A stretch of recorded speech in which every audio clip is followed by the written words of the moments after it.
Hello everyone. Welcome to Goidify. In this video, I'll show you how to get Reddit Karma as a new user. Let's get started. The best way to earn Karma is by commenting instead of creating posts. Comments are easier to write and usually have a better chance of getting upvotes. Start by joining large communities where people ask questions. Look for topics you know about and leave helpful, friendly comments. The more value you provide, the more likely people are to upvote your comment. Remember, upvotes help increase your karma. Another useful tip is to sort posts by new instead of hot or best.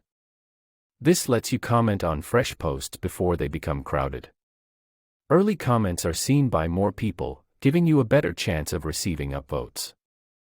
Also, focus on being helpful instead of trying to be funny. Answer questions, share your experience, or explain something clearly. People are more likely to upvote useful comments than random jokes. Try to avoid arguments, especially on a new account. Don't post offensive or controversial comments that could receive downvotes. Finally, join smaller communities related to your hobbies, profession, or interests. Helpful contributions in these communities often receive upvotes more quickly. That's it. If you stay active and continue helping others, your karma will grow over time. If this video helped you, don't forget to like the video and subscribe to Goidify for more helpful tutorials.